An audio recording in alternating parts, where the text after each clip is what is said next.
목사님이 좀 소개를 했는데 제 소개를 좀 간단히 말씀드리면 저는 이제 연세대학교를 원래 목사가 되려고 들어갔어요. 그래서 사실은 목사 되기 전에는 주일날 부산에서 제가 교회를 다녔는데 통합체죠. 그래서 뭐 철야기도도 하고 토요일날 같은 경우는 철야기도 하고 그리고 이제 주일날 봉사하고 그리고 이제 열심히 다니다가 그래서 좀 신학을 해야겠다는 생각으로 들어갔는데 거기서 이상하게 되기 시작했어요. 맨 처음 들어가니까 역사를 배우자 하더라고요. 그리고 뭔가 새로운 걸 배우는 것 같아서 시각 조정이라는 걸 하게 됐어요. 시각 조정. 맨 처음에 들어가니까 거기서 이승만 이야기를 하더라고요. 제가 그 이승만과 그거 배운 역사관에서 정말 저희 생각이 완전 충격을 받았어요. 그때 배운 이승만은 아마 여러분도 똑같이 들었을 겁니다. 망고의 독재자고 그리고 미국에 빌붙어서 미국의 앞잡이였고 뿐만 아니라 동포들한테 헌금해서 자기 혼자 호의무시 하던 사람이었다. 그래서 이승만이 세운 나라는 애초부터 미국의 나라였다 라고 그렇게 했어요. 그리고 이제 박정희는 그러니까 마사오라는 이름을 갖고 있는 일본 관동군 장교였다. 일본의 앞잡이다. 그래서 사실은 이승만과 박정희로 대결되는 대한민국 두 대통령이 하나는 미국 앞잡이, 하나는 일본과 미국 앞잡이. 이 나라는 애초부터 잘못 세워진 나라다. 이렇게 됐어요. 저와 같은 똑같은 얘기를 우리나라 대통령 입에서 한 적이 있습니다. 죽었지만 노무현이라는 사람이 본인이 대통령이 되어서 저와 똑같은 이야기를 했습니다. 대한민국은 불의가 승리하고 정의가 실패한 나라다. 그 노무현은 저와 똑같은 교육을 받았습니다. 노무현 씨를 공부시킨 사람이 이광재라는 친구입니다. 연세대학교를 나오고 어째 연세대학교 저희 동료였는데 이 친구가 당시에 노동운동으로 들어가기 위해서 부산으로 갑니다. 그 부산으로 노동운동을 가려면 신분을 세탁한다 그러거든요. 자기 이름을 이제 가짜로 주민등록증을 만들어서 그래서 대학 나온 걸 없애고 그래서 노동훈련소로 들어갑니다. 근데 마침 그 해 노동훈련소가 이미 다 사람을 받았어요. 그래서 이광재가 노동훈련소를 못 가고 노무현 변호사 사무실에 갑니다. 그래서 노무현 변호사 사무실에 가서 그때 이제 막 그 노무현이라는 사람이 인권보 변호사라는 눈을 막 뜨기 시작했거든요. 부산에서 상고 나와서 변호사 돼서 세무 담당 변호사 돈을 좀 꽤 벌었어요. 노무현이라는 사람이. 그래서 뭔가 좀 의미 있는 일을 할 수 없을까. 노무현이 당시 돈 좀 벌어서 요트 타고 놀다가 뭔가 좀 보람 있는 일을 하려고 했을 때 부산에 김광길이라는 사람이 이제 변호사가 노무현을 끌어들입니다. 그때 이광재가 노무현과 공부합니다. 저와 같은 공부를 했어요. 그래서 그 대통령 노무현 입에서 그 노무현의 연설문에 그 이야기가 나옵니다. 대한민국은 불의가 승리하고 정의가 실패한 나라다. 대학교 처음 들어간 저에게 대한민국은 잘못 세워진 나라였다고 저는 생각했습니다. 그리고 그다음부터 그들이 인도하는 대로 나가기 시작했습니다. 역사 교육이 굉장히 중요합니다. 그 역사란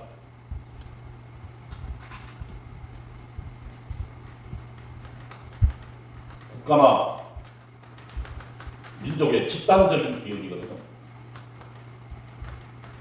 이걸 역사라고 합니다.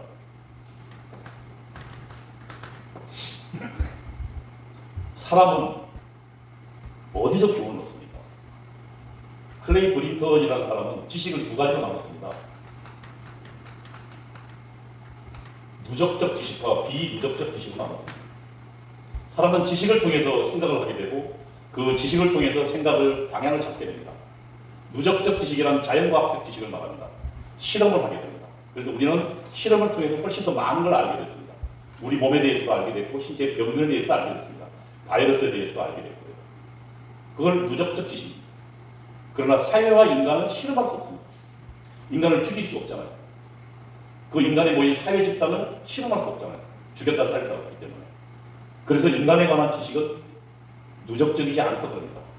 그래서 인간은 지속적으로 실수를 반복하는 이유가 인간에 관한 지식은 쌓여지지 않기 때문이라고 합니다. 그러면 그 인간이 어떻게 그러면 인간이 교훈을 얻느냐? 자기 기억 속에서 교훈을 얻습니다. 개인의 여러 가지 기억들, 트라우마들이 그 사람의 많은 것을 이야기해 줍니다. 그럼 우리 민족과 우리 국가라는 공동체가 어떨까요? 역사라는 집단적 기억을 통해서 우리의 나아갈 방향을 잡습니다. 그래서 역사를 장악한 사람 세력이 그 나라의 국가의 앞으로의 방향성을 잡습니다. 좌파가 지금 역사 교육을 하는 이유는 거기에 있어요. 대학교에 맨 처음 들어간 저에게 그들이 맨 처음 가르쳤던 것이 역사 공부였어요. 그 역사를 통해서 그들은 저에게 이야기했습니다. 이승만과 박정희가 세운 나라는 지옥의 나라였다. 그리고 저와 같은 내용으로 배운 노무현은 대통령이 되어서 그 입으로 대한민국은 실패한 나라였다고 이야기했습니다. 저는 그 후에 혁명론을 배웠고 그 다음에 주체사상이 되어버렸습니다. 제가 분명히 말씀드리지만 80년대 학생운동 민주화운동 아닙니다. 공산주의 혁명운동이 있습니다. 제가 국회에 전향을 한 다음에 국회에서 노무현 정부 때입니다. 그때 공안문제연구소를 없애려고 했어요. 경찰에 있는 국가 안보를 연구하는 데로. 그래서 이제 경찰직에서 저를 증언으로 불러내세웠어요. 그때 국회에 들어가서 저보고 묻더라고요. 80대 학생운동이 어떻게 생각하냐? 제가 이야기했습니다. 80대 학생운동은 민주화운동 아닙니다. 민주주의는 두 개가 있습니다. 하나는 자유와 결합한 자유민주주의가 있고 그 다음에 전체주의와 결합한 인민민주주의가 있습니다. 지금 이 정부에서 계속 자유를 빼고 민주화하려는 이유는 뭐겠습니까? 이걸 부정하고 싶은 겁니다. 이걸 하고 싶은 거예요. 그런데 인민이라는 말을 쓰기는 국민들이 반감이 있으니까 인민이라는 말 대신 민주만 쓰고 싶은 겁니다. 그래서 제가 그때 국회에 가서 말했습니다. 저는 80년대에 자유민주주의를 위해서 투쟁하지 않았습니다. 우리는 공산혁명을 하려고 했고 우리는 대한민국을 전복하려고 했습니다. 그러니까 지금 현재 집권당에들 반항합니다. 저한테 한마디도 반박하지 않았습니다. 80년 학생운동 민주주의 아닙니다. 인민민주, 전체주의, 공산주의 운동을 했습니다. 저희는 밤새워 북한 반파라디오 방송을 들었습니다. 그리고 저희 입에서 위대한 수령 김일성 동지의 그 삶에 따라서 살겠다고 그리고 나는 김일성 동지의 충실한 전사가 되겠다고 했습니다. 그때 저와 비슷한 그 각오를 했던 친구들이 지금 대한민국에 있습니다. 얼마 전에 청와대 비서실장이었던 임종석 자민통일하는 주사파 조직에서 바로 그 전사의 각오를 했던 친구입니다. 나는 위대한 수령의 충실한 전사다. 근데 그 친구 입에서 저는 한 번도 과거의 내 생각이 틀렸다. 내가 젊었는데 그렇게 생각했는데 나중에 그게 틀렸다는 걸 한 번도 들어본 적 없어요. 당시 지난 국회 때 누굽니까 자유한국당의 국회의원이 물었어요. 당신 학생들이 어떻게 생각하나 주사파운동에 대해서. 그때 그 주사파운동에 대답 안 하고 임종석 역으로 했습니다. 우리가 국회에 왔을 때 당신은 뭐 했냐? 나를 모욕하지 말라고요. 그러나 그에 대해서는 갖다 이야기하지 않았어요. 그리고 그 임종석은 제가 임종석 교육팀에 있었거든요. 보통 그 전대회 의장은 1년 전에 뽑습니다. 1년 전에 뽑아서 훈련시킵니다. 그래서 그 훈련팀에 제가 들어가 있습니다. 임종석을 잘 알죠. 그 임종석은 분명히 말하지만 자유민주주의를 위해서 일하지 않았어요. 제가 학생이었을 때 결국은 그렇게 해서 저는 전사회가 점주로 전사가 되어갔습니다. 그리고 혁명을 위해서 일해야겠다고 생각했습니다. 그리고 북한에서 지령했어요. 95년도에 결정적 시기로. 그래서 저희들은 무기를 어떻게 획득할까? 저희가 이야기하는 건 봉기라고 그러거든요. 민중혁명. 봉기는 결국은 무장봉기를 말합니다. 저희 고민과 똑같은 고민을 한참 후에 한 사람이 있습니다. 이석기라는 사람이죠. 이석기가 그때 아로 사건에서 여러분 봤을 겁니다. 그때 북한의 지령을 받고 뭘 모의했습니까? 어떻게 하면 지금 대한민국의 통신망을 무너뜨리고 대한민국 혼란을 일으킬 방안이 뭐냐를 연구하고 폭파시킬 방법을 연구했습니다. 그게 아로였습니다. 저와 같은 바로 무장공개를 했던 친구. 이 친구가 국회의원. 근데 이 친구 국회의원들도 굉장히 재밌습니다. 당시 이석기는 도망다니고 있었습니다. 그러니까 그 아버 사건으로. 그런데 이석기를 잡아들여서 자수하게 만들었습니다. 자수하게 하고 그리고 사면하고 복권시키고 그 이듬해에 이석기가 국회 당시 그 뭡니까 통합진보대 통진당 거기에 비례대표 2번으로 국회 가도록 만들었어요. 딱 한 명, 이석기 한 명만 유일하게 사면하고 복권시키고 이듬해 나갔어요. 그때 그 일을 한 신고 책임자가 누군지 아세요? 문재인입니다. 당시 민정수석이었어요. 청와대 민정수석이 그 일을 하는 최고의 신문자입니다. 저는 이 북한이 이석기가 국회에 들어가기를 바랐거든요. 1심의 간첩단 사건의 핵심의 예를 들면 배우 조정은 아니지만 단심의 사건의 핵심자가 이석기를 주목하고 있었어요. 그리고 이석기가 국회에 들어가는 걸 원했고 북한이 그 작업을 수행했어요. 문재인에게 누가 넣었어요? 문재인 직접은 아니지만 문재인 가장 핵심 주변에 그 명령을 수행했던 사람이 있을 거라고 저는 합리적으로 추정합니다. 이것이 지금 현재 대한민국의 상황입니다. 그리고 아시지만 아까 이야기했지만 결국 우리의 앞으로의 대한민국의 정당성, 정통성은 역사를 통해서 확보합니다. 어떻게 생각하세요? 지금 이승만과 박정희는 아직도 많은 사람에게 그나마 박정희는 먹고 살기는 했다, 복전했지만 라는 정도는 알고 있습니다. 그러나 이승만은 여전히 최악의 지도자로 남아있어요. 저는 그렇게 믿었고 그리고 그 혁명이 이루어져야 한다고 믿었어요. 소련이 무너졌어요. 그리고 북한의 참상, 공산주의 나라들 참상이 들려오기 시작했어요. 그리고 최종적으로 북한이 무너졌어요. 그리고 주체사상을 만들었다 우리는 알고 있던 황장엽이라는 사람이 도망쳐 나왔습니다. 제 고통은 거기서부터 시작했습니다. 도대체 내 생각이 어디서부터 틀린가? 그래서 다시 공부할 수밖에 없었어요. 10년이라는 시간이 있었어요. 사상은 그렇게 무섭습니다. 한번 잘못된 것이 들어가니까 정말 무섭더라고요. 그리고 최종적으로 이승만이라는 사람을 봤습니다. 저는 사실 아까 이야기했지만 이승만은 내국노라고 생각했습니다. 우리 민족의 적이라고 생각했습니다. 근데 제가 본 이승만은 1919년도에 3.1운동이 있던 해잖아요. 이때 한성 정부가 들어섭니다. 임시정부죠. 그리고 한성 정부가 가장 큰 정부였고 이거 말고 8개의 임시정부가 들어섭니다. 그리고 여기서 이승만을 집정관 총재 대통령 같은 경우입니다. 프레지던트입니다. 여기로 추대합니다. 1919년도에 이미. 이상하다. 왜 이승만을 저렇게 그 3.1운동의 그 독립, 그 3.1절 독립운동을 기념하고 그래서 그때 우리 조선의 지식인들이 만들었던 정부에서 왜 8개에서 6개에서 전부 이승만을 당시 최고의 프레지던트로 추대할까?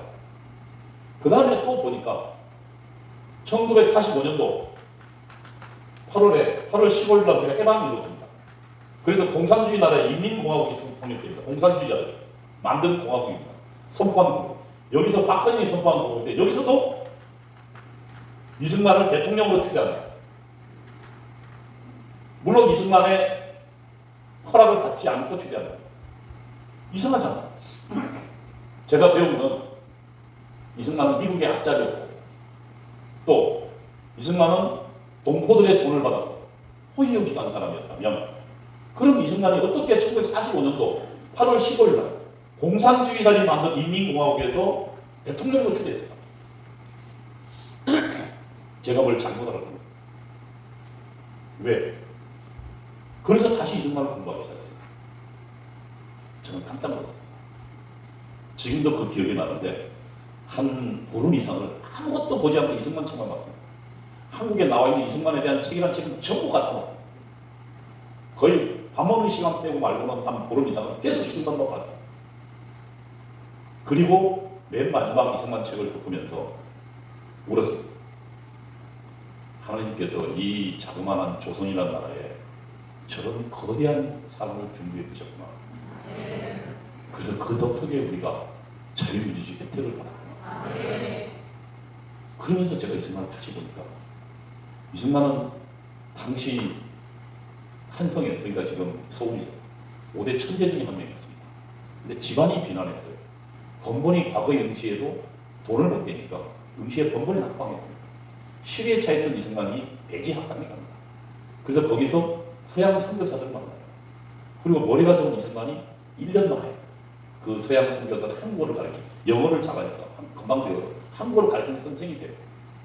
그리고 이승만이 그 배지 학당에서 우리나라 최초의 신문 논설을 쓰기 시작합니다. 우리나라 최초의 논설가예요. 20대 초반에. 그리고 만민공동이라는 우리나라 최초의 민주공화국 건설 움직임의 청년 스타가 돼요. 20대 초반에. 그 이승만이 그 선교사들한테 민주공화국을 배워요. 그래서 당시 무지몽매했던 조선 백성들에게 그 민주공화국을 가르쳐요. 그러다가 고종이 그 이승만과 일대를 회유하기 위해서 잠시 구급이라는 벼슬을 해요. 그러다가 이승만은 이대로는 안 된다. 그래서 고종을 폐위시키고 민주공화국을 만들려고 해요. 그 음모에 가담했다가 발각돼요. 그리고 이승만은 한성 감옥에 갇힙니다. 중요한 게 이런 게 있습니다. 백성과 국민이라는 차이가 있습니다.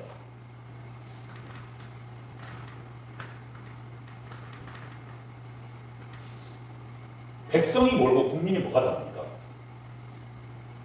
백성은 근대와 지금 봉건시대와 근대를 가르는 가장 큰 차이점은 개인의 관련입니다. 그 개인은 자유와 권리를 지닌 개인입니다. 그리고 이것을 제도, 국가가 보장하는 겁니다. 이게 근대입니다. 우리 당시 조선왕조 전에 5,000년 찬란한 역사에 한 번도 자유와 권리라는 얘기는 갖고 있는 적이 없습니다. 이 권리와 자유는 누구만 가지고 있습니까? 왕만 있습니다. 이게 본건입니다. 그래서 백성은 어떤 자유와 권리도 없었습니다. 그래서 물론 뭐 경국 대전이 있지만 결국 최종적 주권은 왕에게 있습니다. 그런데 이 개인이 발견된 것이 바로 근대이야기예요. 이승만은 적어도 개인의 생명과 재산 그리고 법에 의하지 않고서는 절대로 내가 열심히 노력해서 모은 재산이 지배받지 않고 내 신체를 아무도 구속할 수 없다는 이 나라를 만들고 싶어 했어요. 20대 초반에 말이에요. 그리고 이승만은 그 혁명을 벌입니다. 그리고 발각돼서 감옥에 갑니다. 한성 감옥에 가서 이승만이 약 5년간 4년 6개월 정도 있습니다. 근데 또 탈출을 시도하다가 본인이 주도하다가 탈출을 시도하다가 잡힙니다. 그래서 사형운동을 받습니다. 아버지 이경선 공이 이승만 시체를 2번이나 찾아옵니다. 한번 여러분 생각해 보십시오. 아마 이승만은 문만 벌쩍 여는 거예요. 그리고 자기랑 이 탈출을 시도했던 사람이 다 현장에 불러 하나씩 사라졌습니다. 이승만만 남았어요. 문만 열면 내 마지막 순간이라고 생각했거든요. 그 절체절명의 순간에 이승만이 기도문이 떠올랐어요. 그 배제학당에서. 그리고 선교사들이 그 한성감을 계속 봤어요. 그래서 선교했어요. 이승만에게 하나님을 가르쳤어요. 처음에 이승만은 일본과 더불어서 선교사들을 의심했습니다. 저들에게 우리가 배우긴 배우지만 저들이 뭔가 흉악한 목적을 가지고 우리 조선에 왔을 거다. 그래서 선교사들의 기도문을 절대 믿지 않았어요. 그런데 그 죽음을 앞둔 이승만이 절체절명 순간에 그 기도문이 생각나서 기도를 합니다. 하나님, 선교사가 가르쳐주는 하나님, 만일 당신이 정말 하나님이시거든 저를 이 죽음의 고통에서 건져내 주십시오. 그 목숨에 그리고 벌컥벌컥하는 죽음의 최후의 순간 앞에 이승만이 기도합니다. 이승만 일기를 그렇게 써있어요. 그 기도가 끝날 때쯤에 하늘로부터 붉은 환한 광채가 그 감옥에 가득합니다. 그리고 그 감옥에 훈계가 가득합니다. 그리고 그 자신을 정말로 한시도 잠들지 못하겠던 그 불안과 초조가 없어졌다. 눈 녹듯이 했다. 그리고 그 입에서는 옛날 선교사들이 부르던 찬송이가 나왔다. 그 이슬만은 평생 그리고 부르었어요. 이슬만이 재혼한 프란체스카 여사가, 그분은 자신은 거의 내판하지 않았죠. 해외 언론이 프란체스카 여사를 인터뷰했는데 맨 첫 마디가 이슬만 박사하면 생각나는 게 뭡니까? 라고 물었어요. 그때 프란체스카의 대답은 딱 하였습니다. 위기의 순간마다 골방에서 무릎 꿇고 기도하던 모습이다. 여러분, 제가 보니까 대한민국은 그렇게 설립되더라고요. 그리고 또 이슬만만이 아니에요. 미국에 당시에 그 제3차 대각성운동이 벌어져요. 미국에서. 그래서 그때 그 성령이 나타남을 받은, 성령을 받은 젊은 엘리트들이 프리스턴 대학에, 지금 한동대 비슷한 대학이었어요. 머리 좋은 청년들이 당시 하버드나 에일이 뭔가 신앙에서 점점 벗어나고 있다고 해서 새로 신앙의 깃대로 만든 게 프리스턴 대학이었어요. 그 출신들이 한국으로 가요. 전혀 알지도 못하는 이 나라에. 그리고 이 나라에 자기 목숨을 건시해요. 중일전쟁 때는 이 전쟁이 한번 벌어지면 전염병이 벌어지잖아요. 그래서 양반들 지게층들도 자기 자식을 내다버렸어요. 그때 그 선교사들이 그 자기 자식처럼 내다버린 그들의 상처를 입으로 빨고 진심으로 치유해주면서, 그리고 그것을 쳐다본 우리 국민들이 조금씩 기독교에 그 마음을 열기 시작했어요. 그러니까 절묘하게 이건 하나님의 설명이 안 돼요.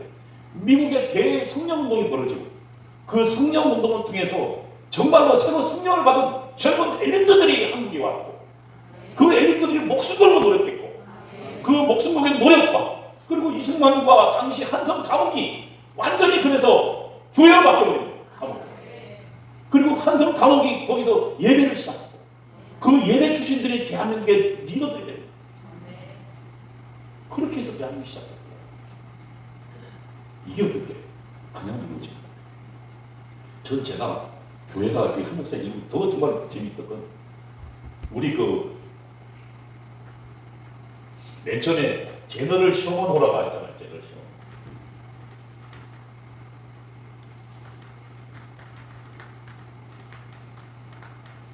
미국 배입니다.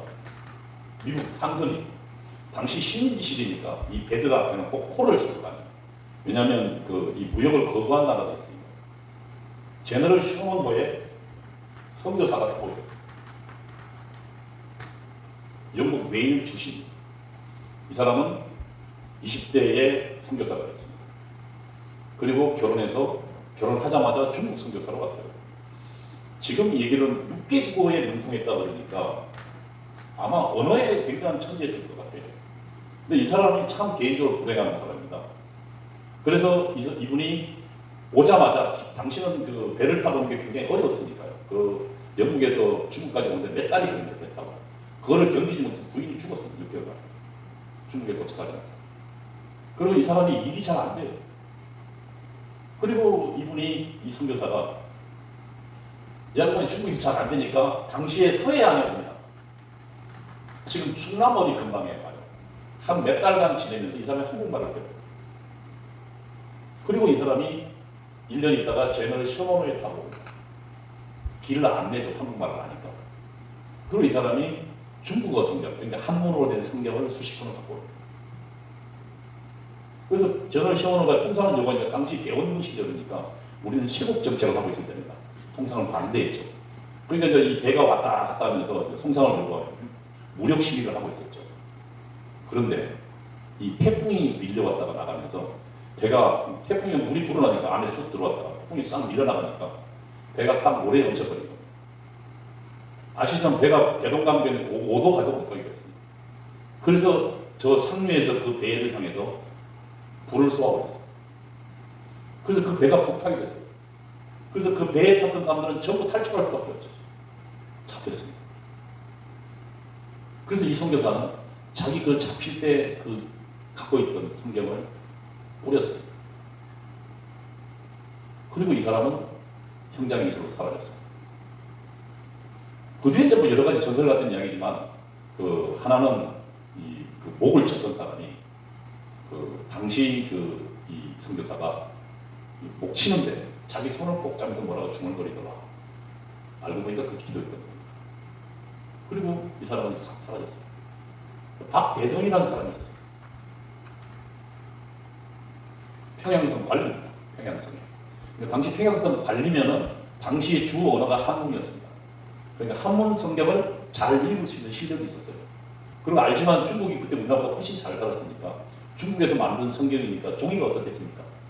종이가 아주 좋은 재질이었겠죠. 그래서 당시 자기 집에다가 종이를 성경을 뜯어다가 이 사람이 빈둥빈둥하면서 그 성경을 보게 됐습니다. 그리고 이 박대성이라는 사람이 집이 평양 최초의 교회, 우리나라 최초의 교회가 됐습니다. 물론 이 선교사는 참수당했죠. 그러나 그가 뿌린 성경은 우리 사회에, 우리 대한민국. 그래서 선교사대 1885년도에 원더우드와 아펜젤러가 인천에 상륙합니다. 그런데 그 사람이 와보니까 놀랄만한 건 이미 성경이, 그러니까 기독교, 캐톨릭 말고요. 개신교의 성경이 뿌려져 있던 거예요. 한국이 지금 우리가 신앙을 그냥 얻은 게 아닙니다. 이들의 목숨들. 보기에는 아무 의미 없이 젊은 나이에 꽃도 펴보지 못하고 이국 땅에 와서 목 잘려 죽은 그 선교사의 한이. 그러나 그 속에서도 하나님이 계셨거든요. 그가 뿌린 성경이 결국은 이 박대성이라는 사람을 통해서 평양 최초 교회를 만들고 이 교회가 나중에 1907년도 대부흥운동의 휘발점이 됩니다. 지금 정광훈이 하고 있는, 그리고 김종대 목사님 하고 있는 이 한국의 대부흥운동, 이게 평양도 1907년도 그 대부흥운동의 뿌리를 이어받고 있는 거예요. 그냥 이루어진 게 아닙니다. 제가 보기에는. 그 와중에 이런 선교사들의 죽음과 그리고 목숨 걸고 찾아갔던 20대 젊은 선교사들의 헌신과 그리고 이들과 만나서 조국을 새로운 나라로 만들어야겠다는 스승만을 비롯한 이상재, 그리고 제가 알던 제가 다니던 안동교회가 있습니다. 안국동에 있는 교회입니다. 저 경상도 안동이 아니고요. 여기 설립자가 유성준이라는 사람입니다. 유길준이라는 사람의 동생입니다. 친동생이에요. 유길준은 개화파였습니다. 그래서 갑신정변, 일본의 힘을 얻어서 근대적으로 개화하려다가 3일 만에 쫓겨났습니다. 일본으로 도망갔죠. 그래서 유성준은 유길준의 동생이었기 때문에 뭔가 당시에 그 갑신정변에 개입될 수 있을 거라는 고변을 받습니다. 모함을 하죠. 당시 정상품이니까 굉장히 고급 관리입니다. 당상관입니다. 당상관. 왕을 직접 만나서 정치를 논할 수 있는 자리입니다. 그리고 그 후에 유성준이라는 사람은 관찰사까지 지내서 도지사까지 지냈으니까 종이품까지 지냈으니까 굉장히 고급 관리입니다. 이 유성준이라는 사람이 자기 유길준 형 때문에 모함을 받아서 같이 감옥에 들어갑니다. 당시 이 사람이 40대 초반입니다. 이승만은 20대 초반입니다. 이 둘이 감옥에서 만납니다. 그리고 이승만이 전도했는지 혹은 선교사들이 전도했는지는 모르지만 그 시점쯤에 같이 예수를 믿습니다. 그리고 유성준이라는 사람이 자기 일기에 이렇게 써요. 맨 처음에 감옥에 왔을 때는 하도 이빨을 뿌덕뿌덕 갈아서 그 이빨이 다 닳아질 뻔했대요. 내가 나기만 해봐라. 나를 모함한 저놈을 절대로 가만두지 않겠다. 그런데 그가 예수 믿고 그 유성준이라는 사람이 이렇게 씁니다. 내가 감옥 안 왔으면 어쩔 뻔했나. 하나님의 은혜다. 감옥으로 나를 불러서 하나님을 알게 해주신 하나님께 감사한다고 썼어요. 그러면 참 하나님은 이 위기를 새로운 기회로 썩 바꾸는데 놀라운 능력이 있어요. 그 유성준은 그래서 평생을 이 양반은 감옥에 갔다 나와서 교회 만들고 학교 만들었습니다. 맨 처음에 만든 학교가 지금 중앙고등학교입니다. 옛날 기호학교라고 했어요. 여러분, 그들의 목숨 건 헌신들이 오늘날 대한민국에 있었습니다. 그리고 우리의 선대 기독교인들이 목숨을 기도하고 목숨으로 가르쳤습니다. 1945년도에요. 우리 맘 놓고 기억자도 모르는 사람이 우리 전 국민의 80%였습니다. 맘 놓고 기억자도 모르는 사람이 80%였어요. 이게 당시 대한민국이었습니다. 그렇지만 이승만 대통령이 감옥에서 나오던 시점에 1961년도죠. 4.19 혁명이가 그 시점에 우리가 영국의 대학 진학률을 능가하기 시작합니다. 이승만은 우리 국민을 가르쳐야 한다고 했습니다. 그래서 이승만이 그 없는 나라에서 맨 처음 시작한 게 의무교육제입니다. 전부 학생들은 전부 공부시켜야 돼요. 그래서 그렇게 지시합니다. 여러분, 우리는 지금 산업혁명을 읽었는데요. 기계를 만들려면 남 놓고 기업자도 몰라서 기계 어떻게 만들어요? 왜 아프리카나 아시아 같은 데서 산업혁명이 못 일어난지 아세요? 남 놓고 기업자도 모르는 사람이 너무 많아서 그래요. 교육혁명이 있어야 산업혁명이 일어나는 거예요. 근데 그 교육혁명을 이승만이 한 거예요. 그리고 이승만이 보니까 그 감옥에 나와서 이승만이, 그리고 그가 나이 스근에 미국으로 건너갑니다. 선교사를 또 물론 당시 민영환 씨가 밀서를 보내죠. 가서 그때 이승만이 미국에서, 그러니까 조지 워싱턴 대 지금도 아주 유명한 대학입니다. 그 다음에 하버드, 그 다음에 프린스턴. 이게 이승만이 다닌 학교입니다. 학부, 석사, 박사. 이것도 5년 만에 마칩니다. 지금 현재도 이 정도 나왔으면 세계 최고 학부입니다. 그리고 이승만이 이때 프린스턴 대학에서 쓴 논문이 그의 최우수 논문으로 뽑혀서 대학 출판부에서 출판합니다. 그 출판이 미국의 영향력 하에 있는 중립주의라는 논문입니다. 근데 사실은 그 논문을 왜 쓰는지, 왜 이승만이 자유통상을 이야기했는지 몰랐습니다. 근데 최근에 이승만의 정치경제 사상이라는 사람을 쓴 김학준 씨의 동생 김학은 교수가 이 논문을 해설했습니다. 정말 기가 막힙니다. 그러니까 예를 들면 식민지 나라가 어떻습니까? 침략입니다. 일본이나 다른 나라들 뺏고 뺏기는 나라입니다. 근데 무역을 하게 되면 어떻습니까? 무역은 상대방이 필요합니다. 일본과 우리가 무역을 하게 되면 일본이 우리를 침략하는 것이 아니라 우리는 우리나라로서 존재해야 합니다. 그래야 서로 통상이 일어납니다.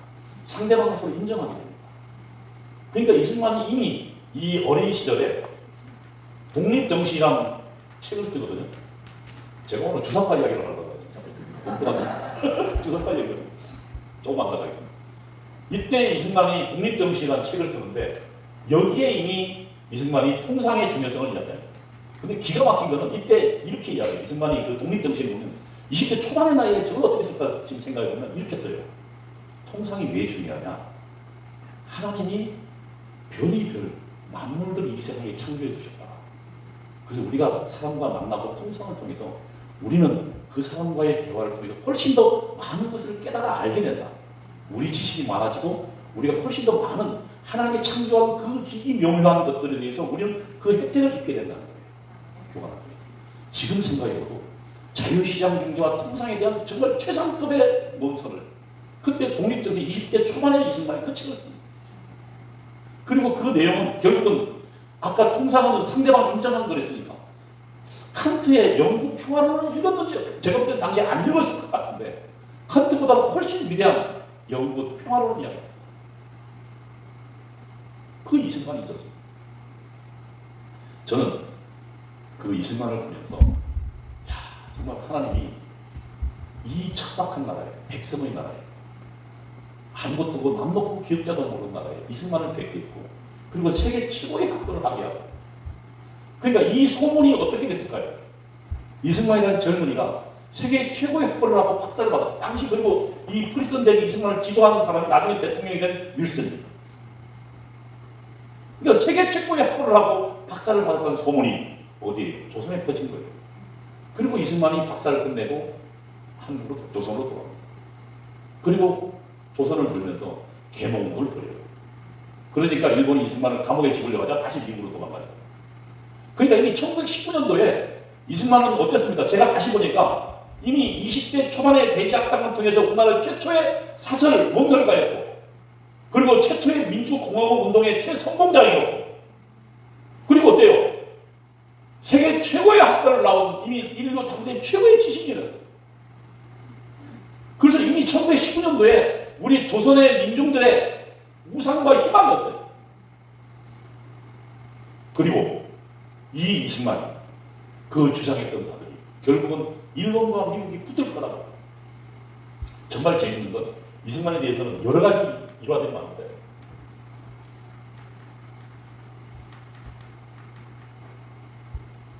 1940년도에 이승만이 일본 내막이라는 책을 씁니다. 재팬 인사이드 아웃이라는 책인데요. 거기서 일본을 대해서 이거는 전체주의다. 일본의 본질은 군국주의는 전체주의다. 그리고 기필코 미국과 전쟁을 벌일 것이다. 미국을 침략할 것이라고 예언해요. 근데 1년 만에 어때요? 1941년도 11월인가요? 진주만 공습이 벌어집니다. 그래서 이승만의 일본 내막가 베스트셀러가 돼요. 미국에서. 그 이승만이 이 탁월한 논설을, 그 다음에 또 1923년도에 태평양이라는 잡지가 있습니다. 잡지에 공산당의 당부당이라는 논설을 씁니다. 1923년도면 러시아 혁명이 1917년도입니다. 러시아의 공산혁명이 일어난 게. 공산혁명은 여러분 그 전에 저거 혁명들은 뭡니까? 혁명들은 무력을 가지고 일어납니다. 군인들이. 그런데 최초로 지식인들이 벌인 혁명이 공산혁명입니다. 지식인이 그래서 위험합니다. 사람을 속여요. 혹은 지식 자체가 사람을 속입니다. 제가 결국 최종적으로 깨달은 것은 저는 잘 모른다 했어요. 근데 저는 공산주의 공부를 할 때 나는 세상을 깨달았다고 생각했어요. 나는 인류의 발전 법칙을 알게 됐다고 생각했어요. 그런데 다시 돌아보니까 내 지식은 하나짝 쓸모없는, 지금 생각해도 바울이라는 분이 이 자기가 갖고 있던 생각을 분토처럼, 그러니까 오물처럼 여겼다는 게 정말 바울이라는 분이 정말 하나님 성령을 깨닫는 분인데, 저는 그까지는 안 하지만 결국 우리 지식이 우리를 오만으로 이끌고 실패로 이끌지만, 만약에 정말로 진실대로 자기를 쳐다본다면 내가 얼마나 부족하고 모른다는 사실을 깨닫게 돼요. 그게 지식이에요. 보수주의라는 말이 그래서 딱 한마디로 정리하면 보수는 이겁니다. 우리 이성의, 다시 말하면 지식의 한계에 대해서 깨닫는 거다라고 이야기합니다. 그게 보수주의입니다. 우리는 왜 보수주의 사상을 가집니까? 우리는 하나님 외에 세상을 알지 못한다고 우리는 믿고 있기 때문에, 그리고 그것이 진리라고 믿습니다. 인간의 오만, 하나님과 적대하려고 하는 그 오만이, 그리고 인간이 하나님과 맞서서 만들려고 하는 그 공산의 세계가 1919년도에 지식이라는 힘을 바탕으로 계몽주의를 통해서 닥걸된 인류의 이 이성, 지식의 바탕으로 결국은 1919년도에 공산혁명이 일으킵니다. 그 공산혁명이 어떻게 됩니까? 러시아에서는 3천만 이상이 죽었습니다. 중국에서도 3천만 이상이 죽었어요. 크메르 루즈 아시죠? 크메르, 캄보디아죠. 거기에 혹시 가본 분이 있으시죠? 캄보디아에. 거기에 사원이 한번 가보세요. 그 사원에 아직도 그 해골들이 사원마다 가득한 프놈펜에 당시 그 크메르죠. 당시 이름이. 그 캄보디아의 인구의 3분의 1을 죽였습니다. 공산혁명. 나중에 그 총과 칼로도 안 죽이고, 그것도 아깝대요. 그냥 비닐봉지에 목에다가 숨 못 쉬게 죽였어요. 그 시체가 지금도 남아있고 있습니다. 그 공산혁명을 그런 70년 후에 우리는 깨닫게 됐습니다. 그런데 이승만은 1923년도에 그 태평양이라는 잡지에 공산당 당부당이라는 논설에서 피변코 망할 거라고 예언해요. 맘먹고 기억자 모르는 우리 45년도에 우리 조선 민중들, 그리고 당시 미국 군정이 조사한 바에 따르면 우리 국민들의 70%가 사회주의에 하는 게 좋겠다고 잘 모르니까 그 나라에 공산주의가 안 온 거예요. 왜요? 깨달은 분이 있어요. 그 깨달은 분을 누가 해요? 하나님이 준비해 주셨어요. 그리고 소수지만 교회가 있었습니다. 공산주의와 절대 함께할 수 없는 교회가 있어서 당시 깨달은. 지금 지도를 보십시오. 러시아 온통 그러면 중국 대륙, 아시아 대륙 전체가 다 빨갛습니다. 일본은 섬나라니까 괜찮다 치고 그 대륙의 끄트머리에 반쪽만 팔았어. 대한민국이 공산화되지 않는 기적입니다. 최근에 6.25가 며칠 전에 지났는데 우리 옆길로 가는데 일단 9시까지 네? 제가 자꾸 지금 가다 보니까 있습니다. 제가 원래 오늘 공산주의하고 주체사상 얘기 좀 하려고 했습니다. 왜냐하면 지금 현재 대한민국은 체제 전쟁이 일어나고 있습니다. 체제가 우리가 생각하게 하고 우리를 활동하게 하고 제약하거나 혹은 유인하거나 하는 그런 구조물을 말합니다. 체제라. 다시 말하면 그 체제에는 아까 제가 말했지만 어떤 체제가 있습니까? 우리는 자유민주공화국이 있습니다. 그리고 하나는 인민민주공화국이 있습니다. 여기는 자유민주나라고 여기는 전체주의 나라입니다. 전체주의란 유일 수령 하나, 유일 당 하나가 하나의 사상만, 나머지 사상 허락하지 않는 걸 말합니다. 전체주의. 이런 지금 그 나라에 있었어요. 우리는 아시지만 선교사들의 도움으로 우리에게 신앙이 접해졌고 그리고 그들 나라에 갖고 있던 자유민주공화국이 우리에게 전해졌습니다. 이승만과 그 선지자들에게. 그리고 우리는 백성이 무지함에도 불구하고 그 선각자 도움으로 우리는 자유민주공화국을 만들었습니다. 그 자유민주공화국의 가장 핵심은 자유와 권리를 어떻게 한다고? 제도가 보장해줘. 그 보장해주는 제도가 뭡니까? 헌법입니다. 우리는 헌법과 법률에 의하지 않고서는 마음대로 내 재산을 함부로 강탈당하지 아니하고 내 재산은 내 마음대로 처분하고 소유할 수 있습니다. 그리고 내 신체를 누가 함부로 구속할 수 없습니다. 그것이 우리가 1948년도에 이룩한 체제입니다. 한쪽은 공산주의가 들어섰습니다. 이게 1948년도. 그러면 지금 문재인 대통령이 1919년도를 우리 건국기념일로 하겠답니다. 왜 그럴까요? 1919년도는 한번 보십시오. 1917년도에 아까 러시아 혁명이 있다고 했잖아요. 그래서 1919년도에 임시정부 안에는 세 가지 그룹이 있었습니다. 하나는 이승만을 비롯한 자유공화국, 자유민주공화국을 주장하는 사람이 있었습니다. 또 하나는 어떤 그룹이 있었습니까? 공산주의자들이 있었습니다. 한국의 공산주의자는 1921년도부터 시작합니다. 그러니까 러시아 혁명이 일어나고 4년 후부터 공산주의자들이 오기 시작합니다. 그리고 또 하나는 무정부주의자입니다. 무정부주의자는 뭐 사상이 없으니까 치더라도 그래서 이들이 극심하게 되는 겁니다. 상해 임시정부가 실패하는 가장 큰 이유는 임시정부 안에 자유민주공화국을 추종하는 사람과 인민민주공산주의를 추종하는 사람이 결정적으로 싸웁니다. 그래서 어떤 일도 못하게 돼요. 그러면은 1919년도를 건국기념일로 하면 그 안에는 누구누구가 포함됩니까? 지금 이승만을 비롯한 자유민주공화국을 주장했던 사람과 또 한편은 뭐예요? 공산주의를 주장했던 사람과 그리고 폭력으로 무정부로 이 사람들을 다 기념하게 돼요. 이들이 다 정당성을 갖게 됩니다. 1919년도의 건국기념일의 모임수는 저기에 있어요. 대한민국이 출범한 자유민주공화국을 부정하고자 하는데 그 속 의도가 있는 거예요. 이게 지금 체제전쟁의 내막이에요. 하나는 역사전쟁으로 시작되죠. 그러면 이 1948년도에 이 두 나라의 형태는 어땠습니까? 우리는 1974년도까지 북한보다 못 살았습니다. 유신 이후로 우리가 북한을 뛰어넘기 시작했어요. 왜 그랬을까요? 일본은 북한은 지하 자원이 많았습니다. 그래서 대부분의 중요한 공장들 그리고 중국 대륙을 점령한 전진 기지를 북한에 만들었어요. 그리고 거기에 수풍댐을 비롯한 한반도 전체 발전의 80%가 거기 있었어요. 공장, 지하자원, 그 다음에 전력 다 거기 있었어요. 남쪽에는 지하자원도 없었고 공장도 없었고 오로지 있는 거라면 변호사밖에 없었어요. 전력도 없었어요. 그런데 그걸 딱 막았어요. 48년도에. 소련을 통해서. 그래서 우리는 최악이 없고 북한은 우리보다 훨씬 잘 산 나라로 출범했어요.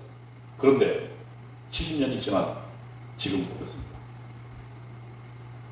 이 두 나라의 똑같은 출발이었어요.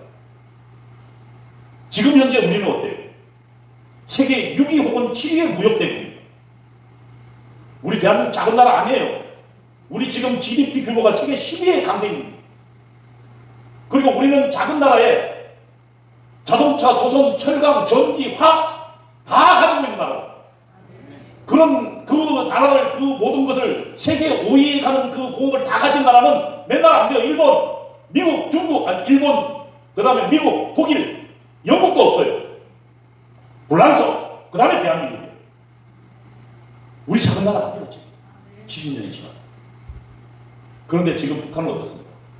인류 최악의 나라가 됐습니다. 1995년도에 황장익 씨 증언에 따르면 300만이 굶어들었습니다.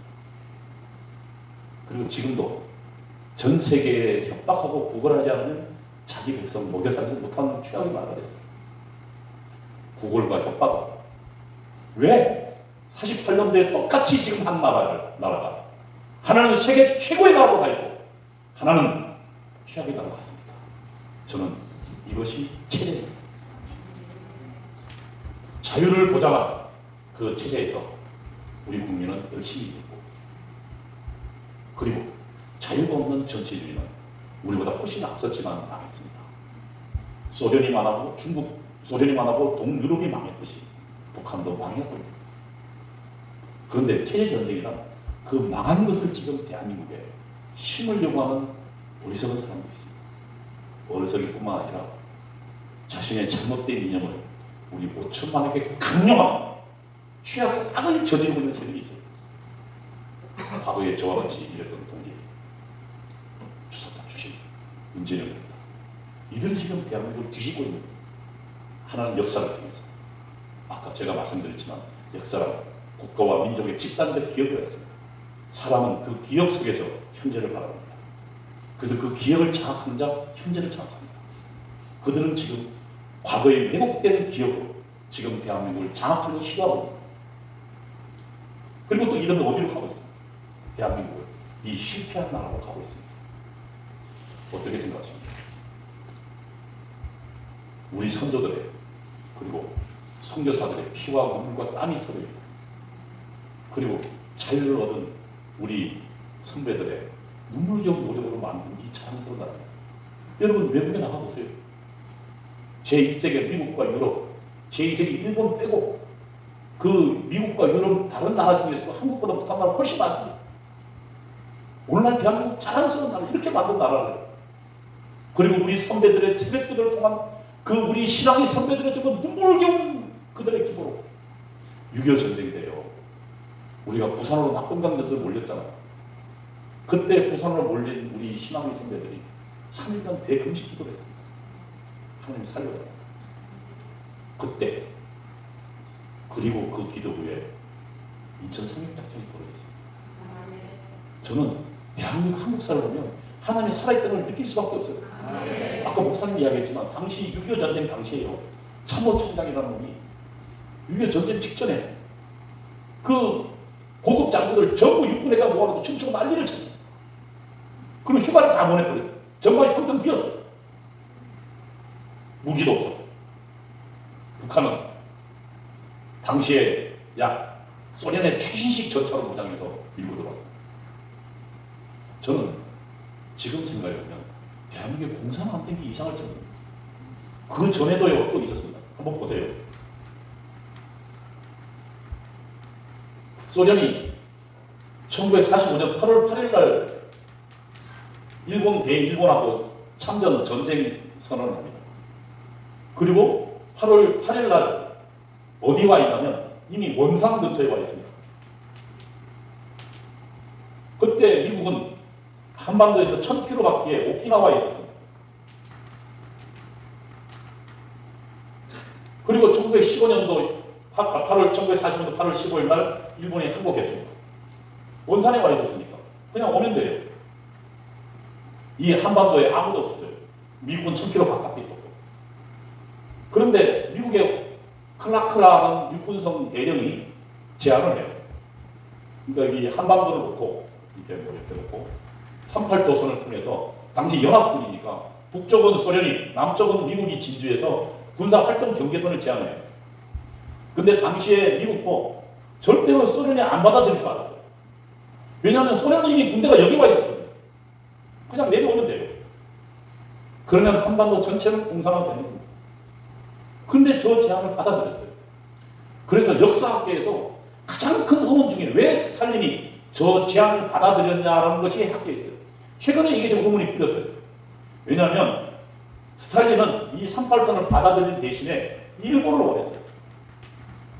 일본 지금 저 북쪽에 북해도 그리고 만주를 원해요. 그 다음에 리비아 트리폴리 같은 이 지역에 당시 그 대서양 아래쪽에 아프리카 북쪽 지역 그걸 원했어요. 그러니까 이걸 받아들인 대신. 그런데 1945년도 9월달 초에 런던에서 그러니까 소련, 그 다음에 미국, 그 다음에 영국 이 삼상회의가 벌어지는데 여기서 그 제안이 거절돼요. 그래서 9월 20일 날 스탈린이 비밀 문건을 보내요. 지시를. 소련 극동군 사령관한테 38선 이북의 단독 정부를 구성하라고. 그게 스탈린, 소련이 무너지면서 그 비밀 전문이 나타났습니다. 1992년도에 일본 마인츠 신문이 단독으로 보도했습니다. 그 비밀 전문을 찾아가지고. 그래서 거기에 보면 소련이 직접 분단을 지시해요.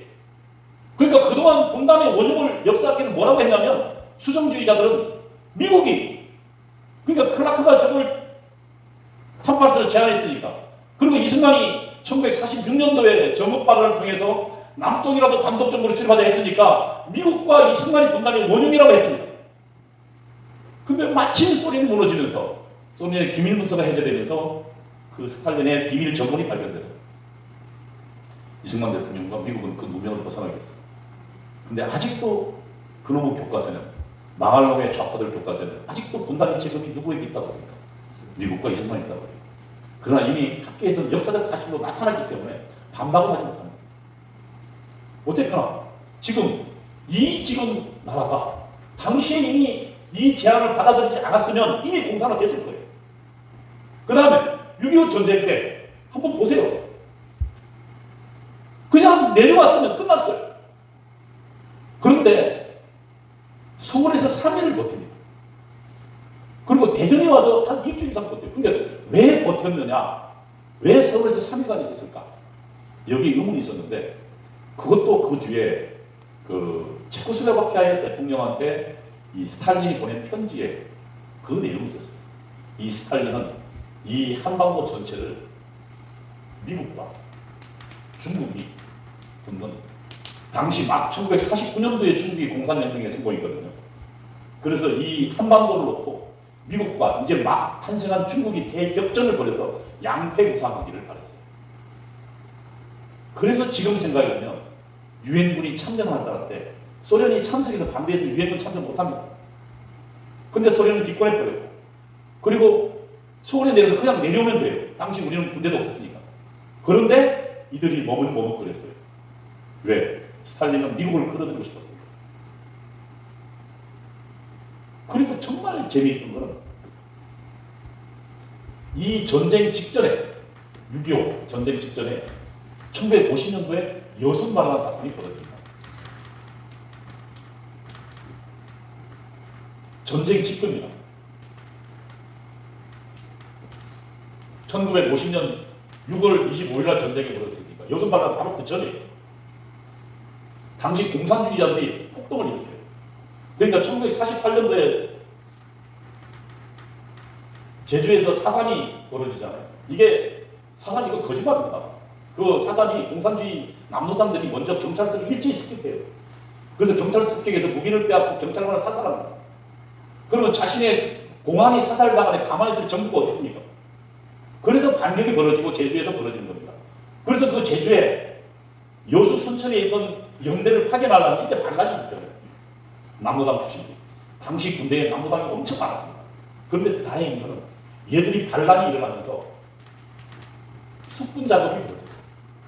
그러니까 이 군대 내에 있는 공산주의자를 뽑아내는 작업이 벌어져요. 그게 끝났던 시점쯤에 유교 전쟁이 벌어집니다. 만일 여순 반란이 없었으면 어떻게 했을까요? 전쟁 중에 거기에 장교, 하자관들이 총구를 거꾸로 들이대면 하나 남아있습니다. 저는 이 사실을 보면서 대한민국이 공산주의가 되지 않던 기적이라고 생각해요.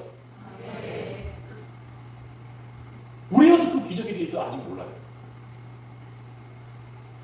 저는 이것을 공부하고 전율을 느꼈습니다. 하나님이 살아계십니다. 그래서 이걸 느낄 수 있었어요.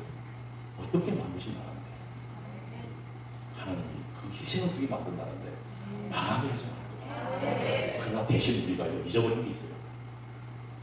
6.25 전쟁이 끝나는 날 이승만이 이북에 계신 동포 여러분에게라고 성명서를 냅니다.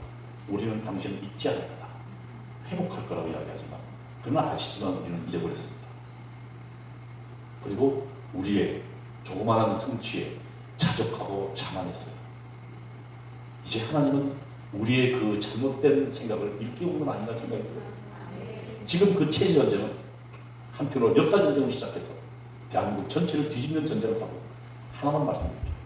북한에서 만든, 제가 북한 방송 들었다고 했잖아요. 그때 거기에 나와 있는 혁명론이 있습니다. 민족 해방, 최근에는 이제 인민을 뺐어요. 인민하면 국민들이 싫어하니까. 민주주의 혁명론. 이거를 영어로 NLPDR이라고 합니다. 이 주사파 출신들을 하나로 구별하는 방법이 있어요. 멀쩡히 대학 들어가서 영어 못하는 놈들은 주사파 출신들이에요. 왜냐하면 전 대학 다닐 때, 대학 들어갈 때 영어를 거의 다 받고 들어간 것 같은데, 들어가서는 이제 저희들 구호가 이랬어요. 아메리카에 대한 불타는 적개심, 이런 걸 제가, 그래서 커피도 먹지 말자 이러고 돌아다녔어요. 영어를 못해요. 발음도 안 하고. 하여튼 내셔널, 민족이라는 말이죠. 국가라고 하지만 리볼레이션, 해방, 피플, 인민, 데모크라시, 민주주의, 레볼루션, 혁명. 그러니까 민족 해방, 인민주의 혁명, NLPDR. 그래서 이 앞에 그만 가지고 주사파로 혹은 NL이라고 이야기하는 이유는 이 혁명론 때문에. 그 다음에 PD라고 하는 정통 공산주의자들은 그냥 바로 공산혁명으로 가자고 해서 PDR. 그래서 NL과 PD는 이렇게 구분되는데, 이 여기에 보면 3대 투쟁이 있어요. 자주, 민주, 통일. 자주는 말은 멋있잖아요. 스스로 쓰자고. 근데 공산주의자 말은 끝까지 들어가야 돼요. 반미자주입니다. 그러니까 미국을 몰아내지 않는 겁니다. 그 다음에 민주. 이거는 공산주의를 위한 민주입니다. 그러니까 공산주의 말 끝까지 들어가요. 반파쇼 민주는 민주. 그러니까 다시 말하면 아까 민주에는 두 가지가 있더라고요. 자유민주 뺀 민주입니다. 어때요? 공산민주, 통일, 영광제. 이인영이가 맨 처음 국회의원 됐을 때 우리 시대의 과제는 자주민주 통일이라고 이야기합니다. 그 친구 여전히 이야기하고, 이 친구가 지금 통일부 장관이야. 그러면은 이걸 가지고 있는데, 여기에 그러면 지금 이번에 지금 180석 얻고 종전선언을 한다고 합니다. 아시지만 지금 대한민국은 휴전 상태입니다. 그리고 그 휴전 상태에 따라서 우리는 지금 한미연합사가 있습니다. 한미연합사령부죠. 이게 지금 한미동맹의 핵심입니다. 여기에 만든 게 지금 작게 5027입니다. 작전계획 5027이란 말입니다. 5027은 번호죠. 여기에 따르면은 어떻게 되냐면, 만약에 북한이 침략을 하면 우리는 그 다른 나라로 침공은 못하도록 돼 있어요. 침략을 할 경우에만 작전계획을 써놨어요. 침략을 받을 경우. 한국이면 미국도 그렇고. 근데 우리가 미국 도와줄 일 없을 테니까. 그러면은 작게 5027에 따르면은 90일간 주한미군하고 그 다음에 한국군이 90일간 방어합니다. 그러면 이 90일 사이에 미국에서 지상군 69만, 그 다음에 비행기 공군이죠 2,000대, 그 다음에 함정, 그러니까 그 항공모함을 비롯해서 200대가 한반도에 집결해서 북으로 진격하도록 되어 있습니다. 이게 한미동맹의 핵심 작계 5번이십니다. 그러면은 북한 입장에서는 생각해 보세요. 북한은 자기 헌법에 한반도 남쪽을 혁명화하겠다, 공산주의 나라로 만들겠다, 수령 김일성 주체 사상으로 일색된 나라를 만들겠다는 것을 이미 명시하고 있는 나라입니다. 아직 안 바뀌었어요. 그러면 그 북한 입장에서는 대한민국을 공산화시키는데 가장 큰 적이 누구예요? 미국이에요. 그래서 지금 이 혁명론의 3대 투쟁에 가장 앞장서서 반미 자주를 외치고 있는 겁니다. 왜요? 우리와 누구를 깨놓으려고요? 미국. 중국이 우리 먹는 것에 멜라닌 색소를 집어넣습니다. 아시지만 그 암을 유발하는 아주 위험한 물질이에요. 그런데 우리나라 주사파 운동권들 반중 시위한 거 보셨어요? 한 번도 없습니다. 그런데 걸핏하면 미국이 뭔가 벌어지면 전부 반미 시위 벌어요. 미선이 효순이 때 어땠습니까? 그때 전부 미선이 효순이 살해한 미국도 몰아내자고 광우 방대하고 난리가 났죠. 여러분 그 극단은 어디서 봤어요? 광우병 시위 때 봤어요. 아직 그 시위 이후로 그 당시 그 언론을 통해서 그리고 주사파들이 대대적으로 얘기했어요.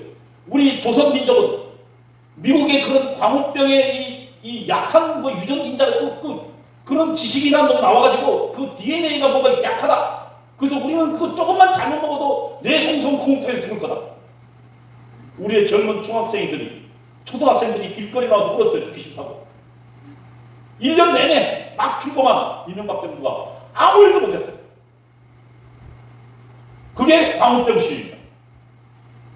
그리고 그때 여전히 외쳤어요. 이 위험한 광우병을 우리 민중에게 강요하는 미국들을 몰아내자고. 결국 지금 우리 국민들의 상당수는, 그리고 우리 특히 젊은이들은 북한이 우리와 같은 민족에 가깝고 미국은 먼 나라로 생각하는 사람이 점점 많아졌어요. 왜요? 이기 때문에. 북한 입장에서는 이 세계 최강이 미국과 한국이 붙어 있는 한 대한민국을 점령하기 어렵다는 사실을 알아요. 그러니까 북한은 항상 모든 투쟁을, 모든 구실을 붙여서 미국을 공격하는 거예요. 그래서 모든 투쟁을 반미 투쟁으로 직결하게 되죠. 여러분 87년도에 아시지만 호원철폐 독재파도 외쳤습니다. 제가 당시 전대협의 연설에 지하 지도부였는데 그때 그 유인물을 다시 보세요. 그 뒤에 이런 말이 있습니다. 호원철폐 독재파도. 그 호원이라는 것은 당시 대통령 간선제였거든요. 나이 드신 분은 아시겠지만. 그리고 그 후에 직선제를 바뀌었습니다. 그리고 군부독재 지원하는 미국 놈들을 몰아내자고 꼭 써놨어요. 이것 때문에. 우리는 그때 이 NLP를 공부하고 있었거든요. 그리고 북한이 방송에서 지령하는 지시를 우리를 수행해야 된다고 믿었거든요. 지금 여러분 최근에 윤미향 사건이 나옵니다. 이거요. 1975년도에 2월입니다. 김일성이 조선노동당 중앙위원회에서 지시한 게 있어요. 가끔 전선이라고. 우리 대한민국 안보는 가시 이렇게 있잖아요. 하나는 미국이라는 끈과 하나는 일본이라는 끈으로 집행되고 있다. 이 끈 중 하나만 빼버리면 바람이 불면 이 가슴 날아간다. 이 대한민국 안보는 날아간다. 그 이후에 지금 온갖 반일 감정이 벌어졌습니다. 지금 일본과 한국 취합니다. 여러분, 북한이 우리 민족입니까? 우리와 같은 동족인 건 사실입니다. 민족이라고 하면 이게 지금 참 이게 용어가 있는데 지금 대한민국은 어떤 헌법에 차려? 자유민주주의 헌법에 있는 국민입니다. 그 다음에 북한은 어떤 헌법이에요? 조선민주주의 인민공화국 사회주의 헌법에 있는 국민입니다. 하나는 자유민주주의고 하나는 공산주의입니다. 이게 어떻게 같습니까? 완전히 서로 다르죠. 서로 적대하고 있는데 왜 공존해요? 하나는 파괴하려고 하는데 그러나 일본은 어때요? 물론 일본은 36년 군국주의는 우리가 적이었어요. 그러나 그 군국주의가 무너지고 새로 들어선 일본은 자유민주주의 공화국. 우리와 자유민주주의를 공유하고 있고 자유시장을 공유하고 있고 또 자유통상을 보장하는 유엔에 동시에 가입해 있어요. 북한은 우리랑 전쟁했던 적이지만 일본은 우리 적이 아니에요, 더 이상. 그런데 일본을 멀리하고 북한과 우리는 한민족이에요. 왜? 이 각근저들 이게 전부 북한에서 나온 겁니다. 역사 바꾸기, 일제강점기란 용어 그거 1980년도 초반까지 우리 대한민국에 없던 용어입니다. 우리 사학계가 만드는 용어가 아니에요. 북한 현대조선 역사라는 책에 나와요. 북한 책에. 그래서 강점기는 두 개가 있어요. 일제강점기와 미제강점기가. 지금은 미제강점기라는 얘기예요. 우리는 뜻도 모르고 그 북한이 만드는 용어를 쓰고 있어요. 북한이 가르쳐준 용어대로, 북한이 가르쳐준 전술로, 그리고 김일성이 지시하는 가끔 전술로 일본과 멀어지고 있어요. 이게 지금 침례전쟁의 실체입니다. 이 위대한 나라 대한민국, 선교사들의 눈물겨운 헌신, 그리고 우리 선배들 20만을 비롯한 선배들의 춤을 무릅쓴 그 자유민주공화국을 위한 그들의 눈물겨운 노력들, 그리고 자유와 권리를 가진 우리 선배들의 목숨 건, 그리고 정말 새벽 나가서 밤늦게까지 일한 우리 선배들의 노력 덕에 우리는 세계의 이 자랑스러운 대한민국을 만들었습니다.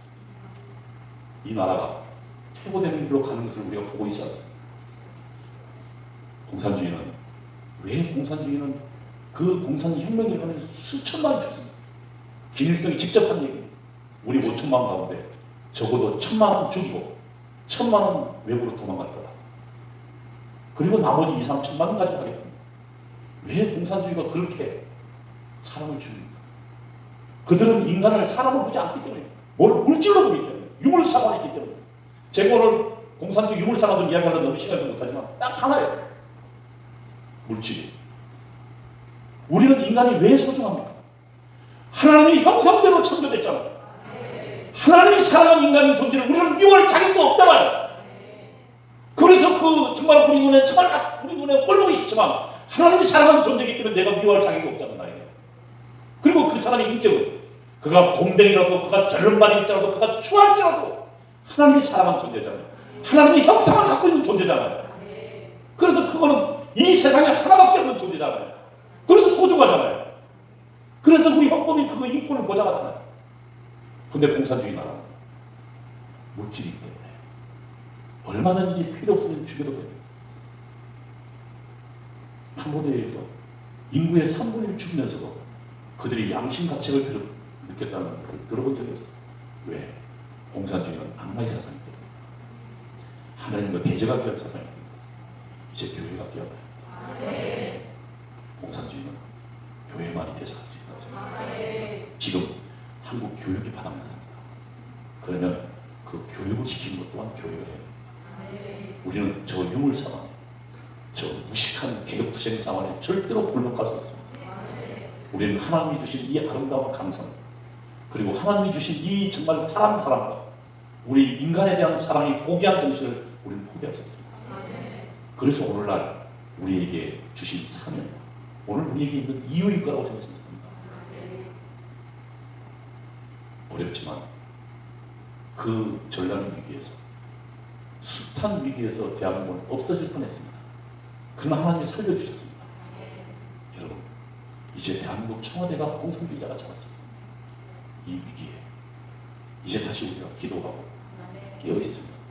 저는 하나님이 일을 하실 거라고 생각합니다. 제가 배운 것 하나는, 인간은 너무나 나약하고 너무나 모른다는 사실이었습니다. 하나님의 무한한 능력과 지혜의 풍족함에 비하면 내가 아는 것은 조족치입니다. 위기일수록 낙심하지 말고 하나님께 기대해야 하는 가장 큰 이유가 저는 여기 있다고 생각합니다. 오늘 초대해 주셔서 고맙습니다.